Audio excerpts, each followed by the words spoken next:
In security matters, Rule 41. Last month, the U.S. Supreme Court approved changes to Rule 41, a part of the criminal code that governs hacking authority. Supporters say the change will help agencies like the FBI fight cybercrime, but opponents call it unconstitutional. For more, I'm joined by Justin Harvey, Chief Security Officer at Fidelis Cybersecurity.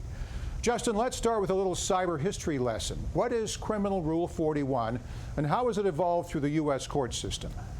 Well, Criminal Rule number 41, before the change, talked about reasonable search and seizure and essentially the steps that the FBI or law enforcement need to go through in order to obtain forensic evidence. The change, Rule 41, essentially stipulates that as long as law enforcement has a reasonable expectation to recover evidence, that they can hack anyone, anywhere in the country by asking any federal magistrate or judge where the crime is suspected to have happened.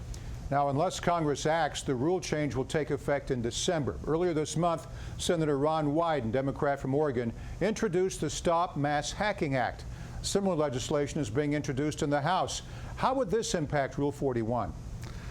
Unlike a law which has to pass from Congress to the President, a change to the federal rule of criminal procedure only has to be proposed by the Department of Justice, approved by the Supreme Court, and then ratified by Congress. So unless Congress, by December 1st, is able to disavow this change, then it will go into effect and the courts will be observing and respecting the criminal procedure.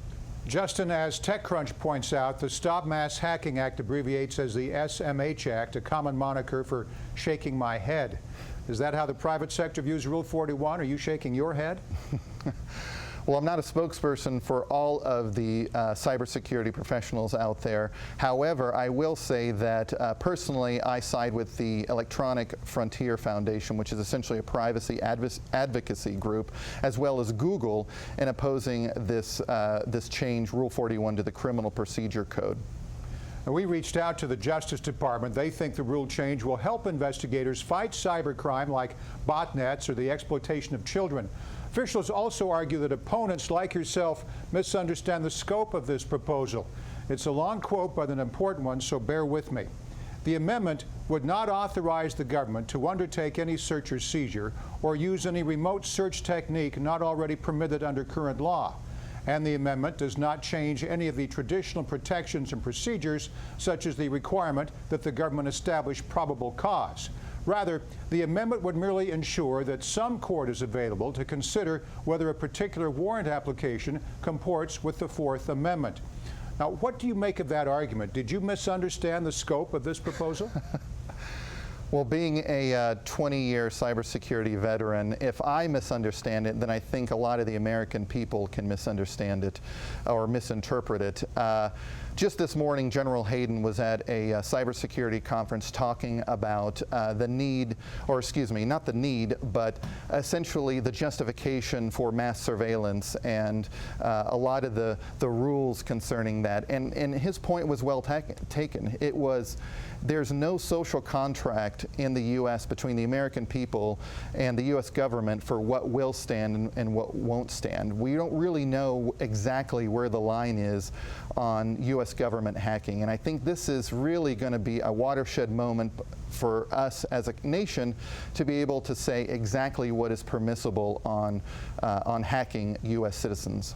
Before you go, Justin, I'd like your view on a subject we cover nearly every week on Government Matters: privacy versus security, Silicon Valley versus law enforcement. Call it what you want. Rule 41 is only the latest front. Where will this debate go from here?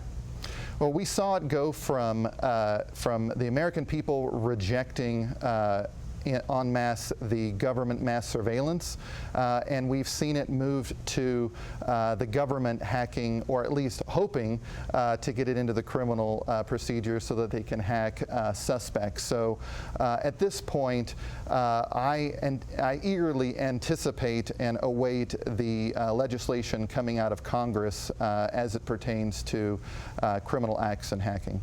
Justin Harvey, Chief Security Officer at Fidelis Cybersecurity. Thanks again. Thank you.